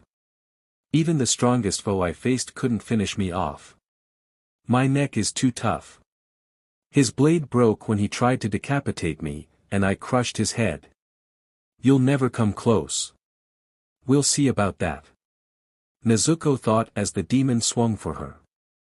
Second form, rising scorching sun. She cut off the arms before her instincts let her know something was beneath her feet. She leapt into the air just as several hands burst from the ground. Impressive, the demon cheered. You remind me of the last little girl I fought. She wasn't particularly strong, but she was a fast and agile little fox. Until I told her about her predecessors, of course, then she got angry and it threw her breathing off. Then I ripped her limb from limb. The hands continued to reach for Nezuko as the monster spoke, and the teenager barely kept her breathing under control. He's trying to get under my skin and throw me off, I know it. Nezuko told herself, gritting her teeth and swinging her sword. Fourth form, blooming flame undulation. She managed to cut most of the arms, but one swung at her from the side. Nezuko felt the right side of her head slam into a tree before the world went dark. Nezuko, get up. Shigeru's voice cried. Nezuko felt her body move, instinctive reflexes kicking in and moving her out of danger before she got crushed by the barrage of hands that slammed into the tree she had just hit. She had no clue why she just heard the voice of one of her dead siblings, but she couldn't think about it too much. She had to focus on this fight. This demon couldn't take any more lives than it already had. She couldn't die here. How to cut the neck? Nezuko wondered before focusing. She dodged another swipe, then she saw it. The opening thread. Follow the line. Nezuko leapt onto an overhead branch, and prepared her sword. Total concentration, flame breathing. You won't win, little one. Your sword will break, and then I'll crush you, the demon yelled. No, it won't. I know where to cut so that doesn't happen. Nezuko thought, closing her eyes as she took another breath. I won't die, I can't die. I have people who are waiting for me, who are counting on me. I can't let them down. For just a moment, she saw a brief flash of her family. Then the Rengoku family and Mitsuri. Then Tanjiro. She would never forgive herself if he woke up to find out she was dead. She leapt off the branch, following the line to the demon's head. First form, unknowing fire. With a decisive slice, Nezuko's blade cut right through the demon's neck, sending the head flying. How, the demon exclaimed. Nezuko paid it no mind, raising a hand to her aching forehead. Her fingers came away bloody. That's probably going to leave a mark. Nezuko thought. She turned to the demon, surprised to see it was crying. It was mumbling apologies, calling out for his older brother. One of the hands that hadn't disintegrated was open, reaching blindly for something. Nezuko walked up to the hand, placing her own on one of the demon's fingers. You did horrible things, but you were just a child, weren't you? She whispered. I hope you can at least find your brother. And that, when you're reborn, you're spared from this fate in your next life. The last of the demon disintegrated, the ashes vanishing in the wind.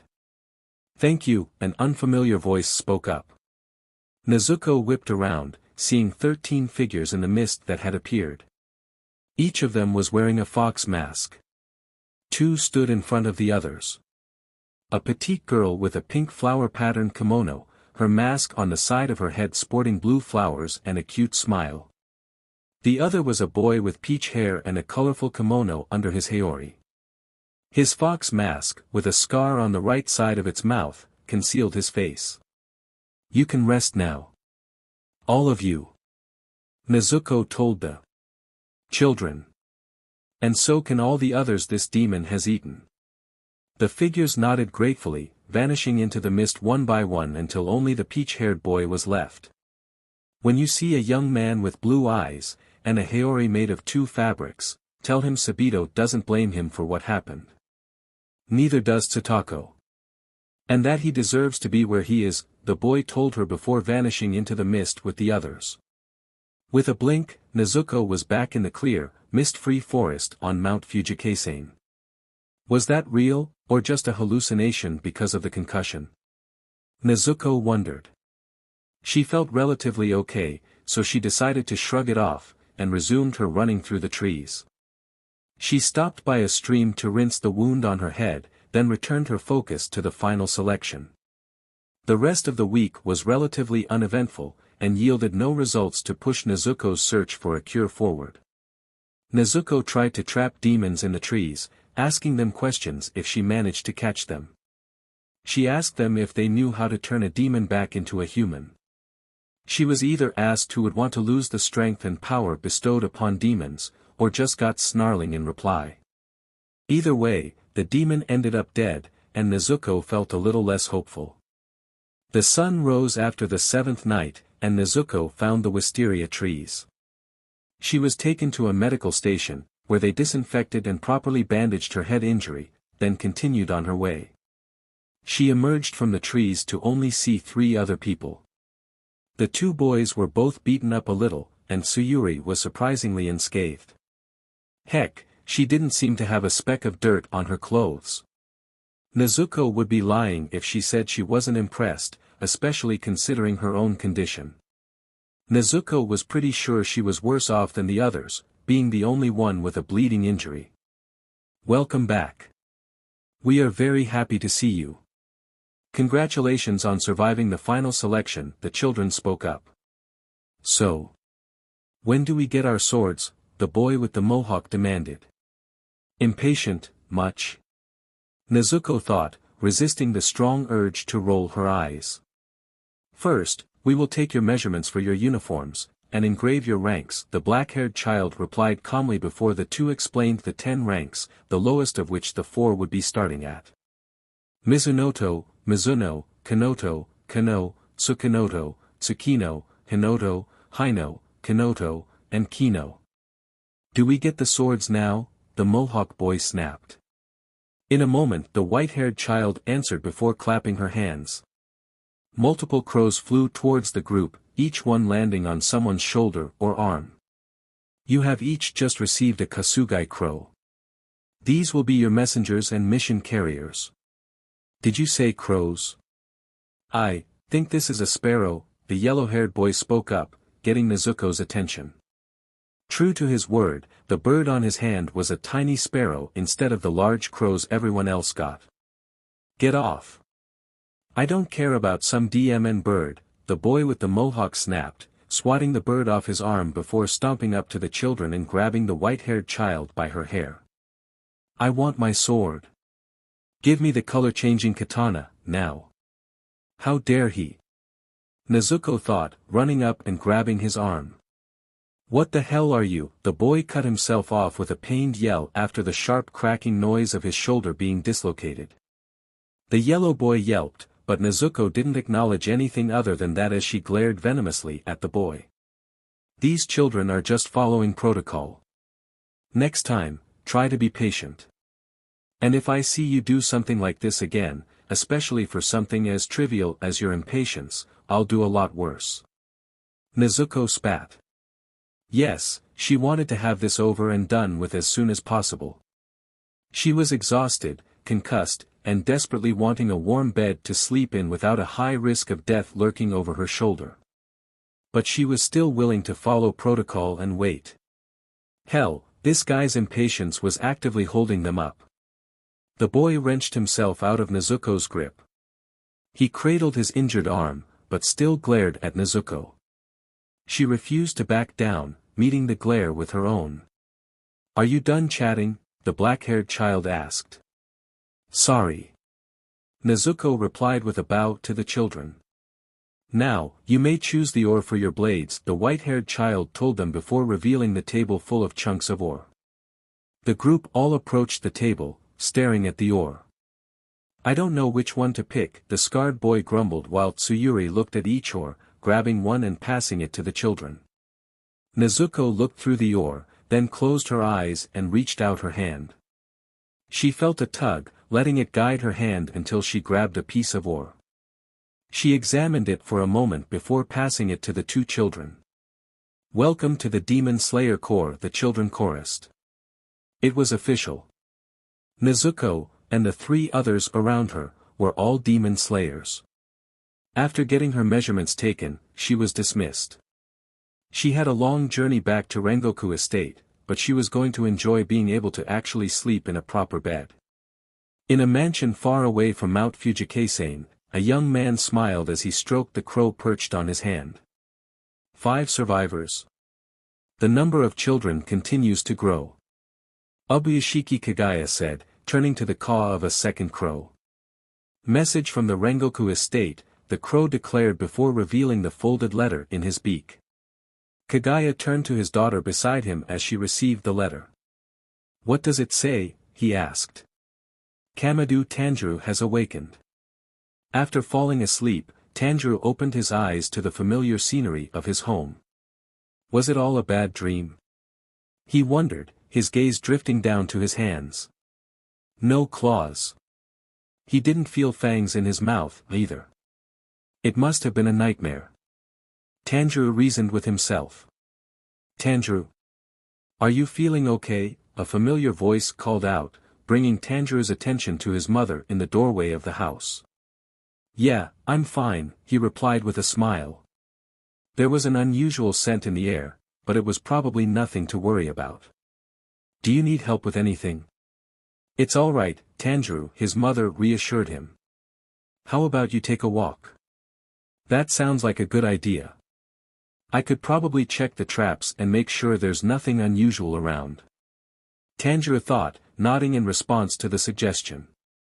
I'll be back soon, he told his mother before leaving the clearing their home was in.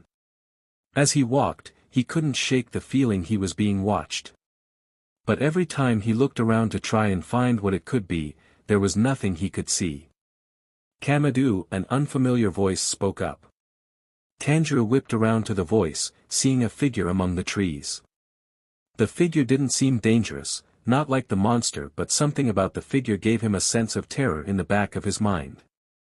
When he blinked, however, the figure was gone. Tanjiro felt a tug, and turned around. He remembered where he was, what was close by. He was about to continue walking when he felt a sense of wrongness surrounding him. I should probably just stay here, or maybe head home. He felt like if he went to check on those flowers his mother showed him, something bad would happen. Come to think of it, the entire mountain seemed to reek of a scent Tanjiro barely remembered. He turned towards the house, only to be overcome with a suffocating pressure that seemed to seep into his very core. What are you doing? A voice asked. It sounded like. It was right next to him, but no one was there. Just keep moving, find the blue spider lily. A part of Tanjiro, the same part that was terrified of the mysterious figure earlier, wanted to follow the order. But Tanjiro forced himself to stay put, no matter how much it hurt to fight the voice echoing in his head. Show me where the blue spider lily is, now, the voice snapped. Whoever you are, get out of my head. Tanjiro thought, pressing his hands to his temples in an attempt to distract from the unbearable pressure building up in his head. No. You have something I need. Tell me where it is, the voice yelled. You will tell me where the blue spider lily is. You have no choice. I'll rip it out of your mind, if I have to. That's enough, Kibutsuji, the voice from earlier stated. Fire appeared around Tanjiro, surrounding him and burning away the images of his home. The figure from earlier appeared in front of him, sheathing a bright red sword before turning to Tanjiro. He was shocked to see the man wearing his family's earrings, and wondered if the man was an ancestor of the Kamado family. But if we had a swordsman for an ancestor, it would have been in the family records. Tanjiro reminded himself, staring up at the man and noticing the fire-like mark on his forehead. In the same spot as Tanjiro's scar and his father's birthmark. Who are you? He asked. I suppose you could call me something of an old family friend, the man replied. My name is Tsujikuni Yorichi. I'm Kamado Tanjiro. Tanjiro told the man before bowing. Thank you for your help. Of course. Tsujikuni said. Now, we have much to do. Come with me, he added, turning away from Tanjiro and walking into the void. What are we doing? Tanjiro asked as he ran after Tsujikuni. I'm going to help you fully sever your connection to Kibutsuji. You've already done much to free yourself from his influence, but a connection still remains. Tsujikuni answered. So long as you have that connection to him from his blood, he can use you against yourself, your sister, and humanity. You've seen something he has been after for a long time. You know where it is. If he manages to find it through your memories, it will not end well, he explained. Tanjiro nodded. Where do we start? Tanjiro learned quite a lot from Sujikuni. No time seemed to pass where they were, so he had no idea how long it had been. What he did know was that he was more aware of what changes had been made during his transformation than he was when he woke up as a demon. Sujikuni would occasionally disappear into the void they were in, but he always returned a short while later. Usually with a small, proud smile on his face. Occasionally, other voices would echo through the void. Despite how faint they were, Tanjiro recognized them as his family. Where are they? He asked Sujikuni one time. Are they okay, considering? They're doing well. Sujikuni answered. They needed some time to adjust, but your family is doing okay now. That's good. I'm glad to hear that. Tanjiro replied with a smile. A part of him wished he could see them, but he also knew he had to focus on severing the connection Sujikuni had mentioned. They're in good company. Sujikuni assured him. Your ancestors, especially Sumiyoshi and Suyako, are seeing to it. So is Yuta. Who's Yuta? Tanjiro inquired, immediately picking up on the affectionate scent Sujikuni had gained.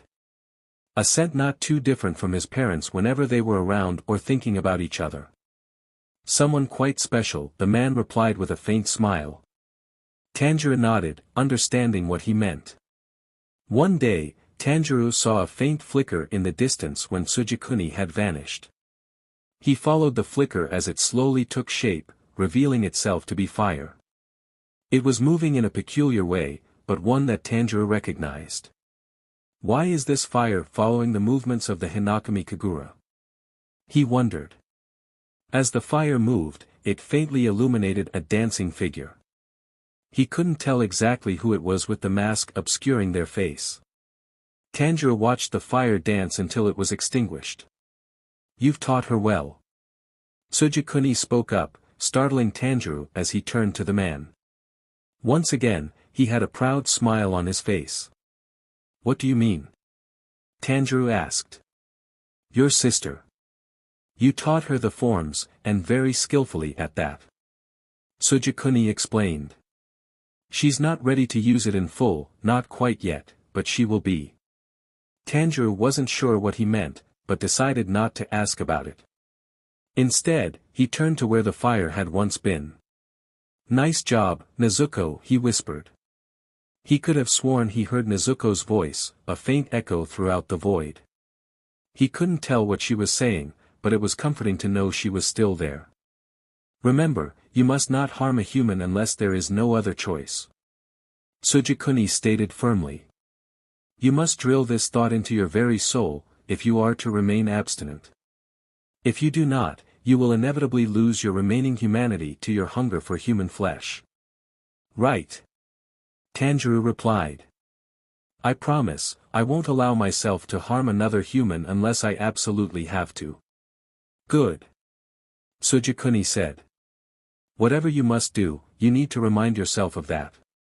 Whether it is by visualizing humans as something else, or by tying that reminder to something important to you, or any other method. Yes, sir. Tanjiro replied, already thinking through options for both of the suggestions. He didn't need long to come up with answers for both. If he needed to visualize, he would think of his family. His parents and younger siblings aside from Nezuko, who would become his reminder outside of visualizing. She had chosen to fight for him. It only seemed natural he fight for her as well. Something glimmered out of the corner of Tanjiro's eye, catching his attention. He looked around for Sujikuni, then walked towards the glimmering line when he didn't find the man. What is it? Tanjiro wondered as he approached. To his surprise, the glimmer was a thread. White shimmered with red in the odd thread, and Tanjiro grabbed onto it. Tanjiro. Tanjiro. He hadn't realized he closed his eyes, but he opened them to Tsujikuni. "Are you all right?" the man asked. "I'm okay," Tanjiro replied, bringing a hand to his aching head and turning to the thread. "What is that?" Tsujikuni followed his gaze. "The last of Kibutsuji's connection to you," he answered, his expression shifting from neutral to something far more grim or somber. "It would seem it latched itself onto your human memories in an effort to preserve the connection. If we destroy it, and aren't careful, you could very well lose those memories with no certainty they would return." "And if we are careful?" Tanjiro asked, turning to the man. "I'm not sure. Unfortunately, that might take too long." Tsujikuni sighed. Tanjiro turned his focus back to the thread. "Then I'll erase all of your memories of your human life." That was one of the last things Kibutsuji said before he left. Tanjiro glared at the thread. If he was going to lose memories, he supposed he might as well do so on his terms instead of his. "Do it," he whispered, feeling Tsujikuni's shocked gaze on him. "I don't want to lose those memories, but if it's losing my memories or risking him finding what he wants, I won't let that monster win, no matter what it costs," he admitted, his voice wavering as his eyes welled up with tears. He'd try to hold on to the memories, keep as much as he could. However, he knew better than to hope he could keep all his memories of his human life. Tsujikuni looked at him with an unreadable expression, but unsheathed his crimson blade nonetheless. "If that is what you want, then I'll do it," he replied. Tanjiro nodded, and the man swung the blade. Tanjiro closed his eyes as things began to fade. Voices, names, even some faces. A hand landed on his shoulder, and he met Tsujikuni's gaze. "I hope that you'll be able to recover those memories eventually," he said with a somber smile. "Will I see you again?" Tanjiro asked. "Hopefully, not for a long time," Tsujikuni answered. "But if times are desperate enough, then I'll be there to help you. And your sister, as well." Tanjiro jumped forward and hugged the man, who stiffened up at the contact. "Thank you," Tanjiro replied. Tsujikuni slowly returned the embrace, trembling all the while with the faint scent of tears. Whatever tragedy he faced in his life, Tanjiro hoped Tsujikuni would be spared that suffering when he reincarnated. "You're welcome, Kamado Tanjiro." Tsujikuni chuckled. "Now, I think it's time for you to be going. You don't want to keep your sister waiting much longer." With that, the void vanished. When he woke up, Tanjiro wasn't sure where he was. There were all sorts of new scents around him, and Nezuko's was so faint. He looked around, following the scent of wildflowers and charcoal until he came across his sister's kimono. "Oh! Hello," an unfamiliar voice exclaimed. Tanjiro turned around to see someone in the doorway. A boy who couldn't be that different in age to Nezuko, but resembled that flame man he could vaguely recall he and Nezuko meeting after Tanjiro woke up as a demon. "I'm not sure if you remember me, you kind of fell asleep right after we met. I'm Rengoku Senjuro. How long was I sleeping for?" Tanjiro thought, turning his gaze back to Nezuko's kimono. He heard the boy calling out to someone, but his focus was on trying to figure out where Nezuko went. He couldn't find her scent anywhere in the house, so where did she go? "Ah, Kamado Tanjiro," a new, yet slightly familiar voice called out to him. Tanjiro turned to meet the eyes of the flame man. "It's good to see you're awake. I would offer to let some light in, but the sun is out and I know your sister would not take it well if she came back to a pile of ashes where you once were," the flame man told him. Tanjiro responded by holding up Nezuko's kimono. "I think he wants to know where Nezuko is," the flame boy said. "If my faith in her abilities has not been misplaced, she will be making her way back from Mount Fujikasen tomorrow morning. And that'll mean she'll be back here as early as tomorrow night. The morning after at the latest," the flame man declared. Tanjiro tilted his head to the side, wondering what he meant. "I'll just wait until she gets back," he decided, hugging Nezuko's kimono close. He really hoped she wasn't in danger. "Oh, hello, Another unfamiliar voice gasped, revealing a girl with pink hair and the scent of sakura machi mixed with honey. Tanjiro responded by walking up to the girl and leaning against her. The girl was silent for a second before she began squealing about something Tanjiro didn't pay any attention to. Something about her was familiar, but he couldn't place his finger on what. She wrapped her arms around him, and Tanjiro unconsciously huddled closer to the girl. To Tanjiro's surprise, she started bending backwards, and lifted him off the ground. His eyes widened upon noticing the pink girl wasn't even breaking a sweat. She put him down with a quiet apology as a bashful scent creeped up. Tanjiro tilted his head, putting Nezuko's kimono down and returning the pink girl's embrace and lifting her up as she had done to him. The girl gasped, and Tanjiro was shocked at how heavy she was. For such a small person, lifting her felt like lifting a small boulder. Nezuko was right, the pink girl giggled. "You give great hugs, Tanjiro." Tanjiro hummed in response, tightening his embrace a little. The pink girl responded in kind, and Tanjiro was pretty sure he felt a few of his bones cracking in her hold. Oh, well. He'd heal. Now, I suppose it's just a matter of waiting for Nezuko's return, the flame man laughed. The flame boy nodded, and Tanjiro curled up against the pink girl. Once again, she squealed with the scent of excitement pouring from her, and squeezed Tanjiro in a bone-crushing hug. Maybe he could get used to this. As the Rengoku estate came into view, Nezuko was greeted at the gate by the Rengoku brothers. "I'm glad to see you return safely, Nezuko," Kyojuro declared. "I'm glad to be back," Nezuko replied. "But I'm also very tired and sore, and I should probably change my bandages." "Ah, yes," Kyojuro exclaimed with a nod. "We have a surprise for you inside. Follow me." Nezuko, with Senjuro's help, followed her mentor through the house until they got to the living room. Mitsuri turned to them, and lit up at the sight of Nezuko. "Yay! You're back," she squealed before turning away from them, looking down. "Nezuko's back. Do you want to say hi?" she asked, prompting someone to sit up beside her. They turned to the group in the doorway, and Nezuko's eyes met a gaze she hadn't seen in 2 years. "Tanjiro," she cried, running forward a couple steps before her legs gave out from under her. Tanjiro came to meet her, catching her as she fell and hugging her. "Tanjiro! You're back. You're awake." Nezuko exclaimed as she wept from the joy of finally seeing Tanjiro awake after 2 years of wondering if he would ever wake up. As she kept crying, Nezuko returned her brother's embrace and clung to him to the point her knuckles were white. "He woke up near the end of the final selection. I believe he was quite concerned about you. He has repeatedly shown me your kimono whenever I checked on him," Kyojuro informed her. "Not to mention that he has clung quite a bit to Kenroji, though I am unsure as to the reasoning for that." "I'm okay.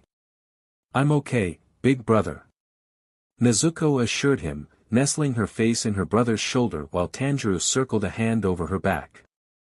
"I'm so glad you're back, Tanjiro. I was starting to think you were never going to wake up." "Humph," Tanjiro leaned back, bringing his hands to Nezuko's cheeks before gently tapping his forehead against hers. After a moment, Tanjiro picked Nezuko up and took her to Mitsuri, where he gently placed her beside the love Hashira. "It's wonderful that you made it back." Mitsuri giggled. "We were all sure you would, but it's good to be certain. How was your final selection?" "I dislocated a guy's shoulder," Nezuko replied. Mitsuri squeaked at the statement. "You what?" Mitsuri gasped. "Why on earth did you do that?" "In my defense, he was being really impatient and he got violent with one of the guides," Nezuko informed her. "That isn't good." Kyojuro spoke up as he sat down alongside Senjuro. The hosts of final selection were 2 of the MSTR's children. Nezuko's eyes widened at the information. "I doubt there will be a severe punishment, likely only a reprimand from a higher-up. Plus the dislocated shoulder, I don't doubt that participant learned his lesson. Nezuko nodded in response, not quite able to hide the faint proud smile that crept up her face. Tanjiro dropped into her lap, having shrunk down to his toddler form, then grabbed at her hair with a pout. Yeah, I decided to cut it, she sighed. MMPH, Tanjiro held his hand up to the ends of Nezuko's hair, then lowered it to where her hair used to sit, then grabbed onto the ends of her hair again. His reaction didn't surprise her.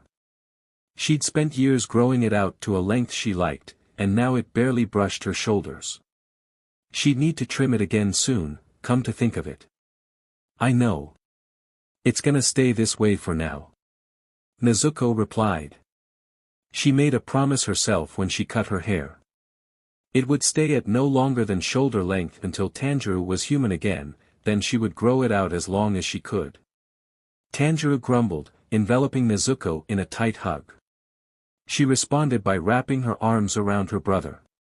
She hadn't realized just how much she missed him during the last 2 years. A few days after the final selection, Nezuko was startled awake by Kyojuro slamming her door open. This time, Tanjiro snapped upright and immediately got into a defensive crouch the second Nezuko yelped. Had she not been startled, she would have laughed at how he hunched over like a cat. Get dressed, Nezuko. The MSTR will be coming tonight, and we must prepare for his arrival, he declared before slamming the door shut. Nezuko sat there in stunned silence for a moment before getting up to change into her training clothes. Those were the only clothes she had that weren't either sleepwear or in the middle of being altered. Nezuko turned to Tanjiro at his confused hum. She finished putting on the GI before picking up the Hakama breathes and responding to Tanjiro's nonverbal inquiry. The MSTR is the leader of the Demon Slayer Corps. He wanted to meet us, especially you, so he's coming here tonight for that meeting, she explained, only getting a confused head tilt in reply. Nezuko sighed before raising a hand to pat her brother's head. I'm sure it'll be fine, she added, mostly to herself. Despite the fact Tanjiro was much more aware than he was when he first transformed, it seemed that he still struggled to understand what was happening or being said around him. At least the times where he really zoned out were few and far between now, so Nezuko would take the small victories where she would get them. That night, Kyojuro guided Nezuko outside to meet the man in charge of the corps. Needless to say, the teenager was nervous. But she kept herself from acting like it, especially when she saw the pair walking towards the estate. She took a few deep breaths to calm her nerves, keeping an eye on her mentor for any cues. It's a pleasure to see you, MSTR. Kyojuro declared once the two people were in front of them, dropping into a kneel that Nezuko quickly copied. It's good to see you as well, Kyojuro, the man in front of them chuckled. Please rise, both of you, he added. Nezuko got to her feet, then turned her gaze to the man who could only be the MSTR. She was surprised to be met with a man who was clearly blind in one eye, with the other looking to be dangerously close to the same condition. It had to be connected with the oddly colored skin creeping across his face. Allow me to introduce my new Tsuguko. Kyojuro said, placing a hand on Nezuko's shoulder. This is Kamado Nezuko, one of the survivors of the most recent final selection. It's a pleasure to meet you, sir. Nezuko added with a bow. The MSTR chuckled, and a part of Nezuko was reminded of her father. The feeling is mutual, Nezuko, the MSTR replied before gesturing to the woman beside him. This is my wife, Ubuyashiki Amane. I am Ubuyashiki Kagaya, he told Nezuko before turning to Kyojuro. Now, I believe there's another individual you wish to introduce me to. Am I correct, Kyojuro? Yes, sir. Please, follow me. Kyojuro answered, turning and walking through the gates with Nezuko close behind. They made their way to the living room, finding Shinjuro and Tanjiro already seated. Well, Shinjuro was seated. Tanjiro was laying on his back and staring at the ceiling, kicking his feet in the air. Nezuko quickly walked over to her brother to get him properly settled while the Ubuyashiki couple walked into the room. Kyojuro let the two sit down before joining. Sorry I couldn't keep him in one spot. Shinjuro whispered. Nezuko silently smiled to reassure him it was okay, then turned to face the MSTR. This is my brother, Tanjiro. Nezuko told him. Tanjiro perked up at the sound of his name with a quick hum, then turned to the pair in front of them. Tanjiro, these two are the MSTR, Ubuyashiki Kagaya, and Ubuyashiki Amain. They're in charge of the corps. Tanjiro stared at her for a moment before turning back to the Ubuyashiki couple. Rengoku mentioned he was a demon, is that correct? The MSTR guessed. Yes, sir. Nezuko replied. He's been one for 2 years. And in that time, he hasn't had so much as a drop of human blood. Even considering what Rengoku mentioned about him being asleep, Amain spoke up from her spot beside her husband, this is impressive. So I've been told. Nezuko chuckled. My main objective as a demon slayer is to turn my brother back into a human, while also seeking out the demon that killed our family the same night Tanjiro was turned, she informed the pair. The MSTR hummed. That is a very ambitious goal you have, Nezuko, he replied. You must be careful on your journey.